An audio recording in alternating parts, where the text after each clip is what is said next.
নমস্কার বন্ধুরা, অসীমা রান্নাঘর থেকে আপনাদের সবাইকে স্বাগত জানাই। আজকে রেসিপি পাবদা মাছের সর্ষে পোস্ত দিয়ে ঝাল। এই যে পাবদা মাছ নিয়েছি 6 পিস। পাবদা মাছের মধ্যে এবারে নুন, হলুদ, তেল দিয়ে মাখিয়ে নিব। হলুদ, নুন, সরিষার তেল।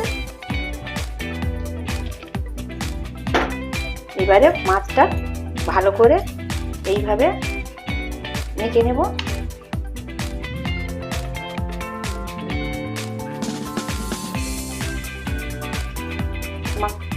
মাছের মধ্যে নুন হলুদ মাখানো হয়ে গেছে। এরপর গ্যাসটা জ্বেলে কড়া বসিয়ে তেল গরম করে নেব। কড়া গরম হয়ে গেছে, দিয়ে দিচ্ছি সরিষার তেল। তেল গরম হয়ে গেছে, এরপর তেলের মধ্যে আমি সামান্য নুন হলুদ দিয়ে দিচ্ছি। মাছটা দিলে খুব ফাটবে, তার জন্য আমি নুন হলুদ দিয়ে দিয়েছি। এরপর মাছগুলো দিয়ে দেব তেলের মধ্যে।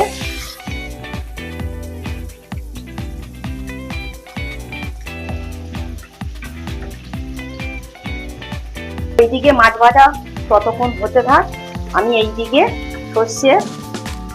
সর্ষে কাঁচা লঙ্কা পোস্ত একসাথে বেটে নেব, আর আদাটাও বেটে নেব। এই যে আদা নিয়েছি, আর টমেটো পেস্ট করে নেব মিক্সিতে। দুখানা মাঝারি সাইজের টমেটো নিয়েছি। মাছটা এক পিঠ ভাজা হয়ে গেছে, এরপর উল্টে দেব।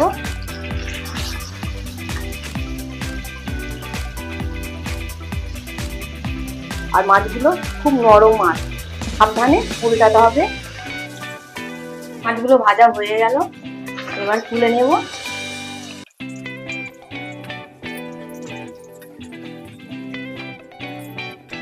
বাকি মাছগুলো তেলের মধ্যে দিয়ে দেব।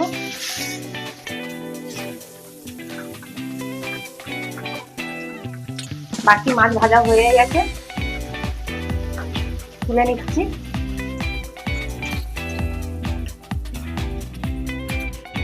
সব মাছগুলো ভাজা হয়ে গেছে। মাছ ভাজা তেলের মধ্যে 1 চামচ কালো জিরে দিয়ে দিলাম, দিয়ে সামান্য একটু নেড়ে চেড়ে এরপর দিয়ে দেব 1 চামচ আদা বাটা।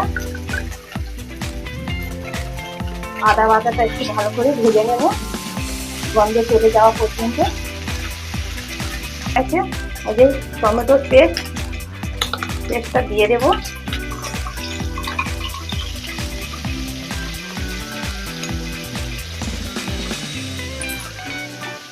এবার একটু ভালো করে কষিয়ে নেব যতক্ষণ না টমেটোর গন্ধটা যাচ্ছে।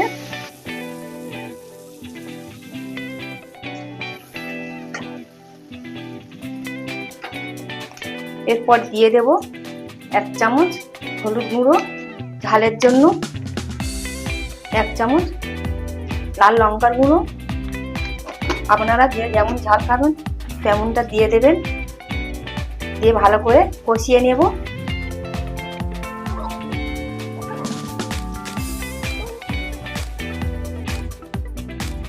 তেলটা মশলার মধ্যে যতক্ষণ না তেল ছাড়ছে একটু ভালো করে কষিয়ে নেব।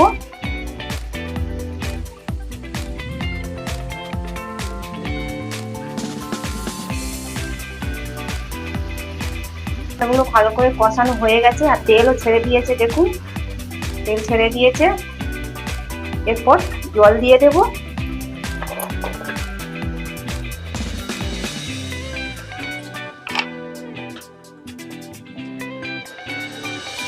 এবারে 2 মিনিটের মতো ঢাকা দিয়ে ফুটিয়ে নেব।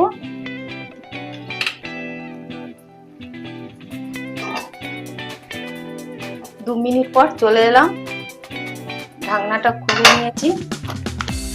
এরপরে দিয়ে দেবো নুন, স্বাদ মতো নুন দিয়ে দিলাম। মাছগুলো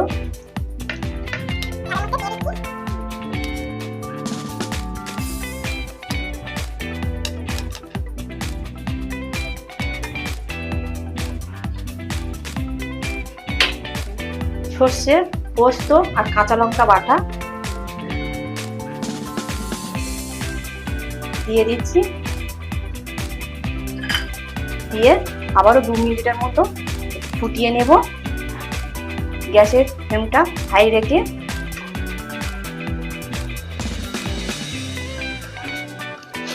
দিয়ে দেবো সামান্য চিনি। আপনারা দিতেও পারেন, না দিতেও পারেন। আমি একটু সামান্য চিনি দিয়ে দিলাম টমেটো ব্যালেন্সটা রাখার জন্য। এরপর দিয়ে দেবো কুচনো ধনিয়া পাতা। এরপর দিয়ে দিচ্ছি কুচনো ধনিয়া পাতা। ধনিয়া পাতা দিয়ে দিলেই রেডি সর্ষে পোস্ত দিয়ে পাবদা মাছের ঝাল। পরে 2 কাঁচা লঙ্কা দিয়ে দিলাম। পাবদা মাছের ঝাল এবার নামিয়ে নিচ্ছি।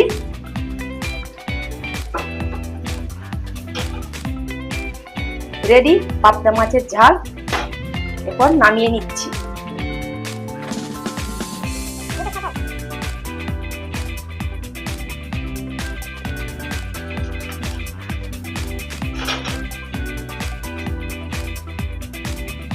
বন্ধুরা, পাবদা মাছের রেসিপিটা ভালো লাগলে লাইক, শেয়ার, কমেন্ট করবেন। প্লিজ বন্ধুরা সাবস্ক্রাইব দিয়ে পাশে থাকার। বন্ধুরা, পাবদা মাছের এই রেসিপিটা আমি যেভাবে বানিয়েছি আপনারা ঠিক সেইভাবে বাড়িতে বানিয়ে খেয়ে দেখবেন। খুবই ভালো লাগলে অবশ্যই লাইক, শেয়ার, কমেন্ট করবেন। আর আমার চ্যানেলটিকে সাবস্ক্রাইব করে পাশে থাকার অনুরোধ রইল।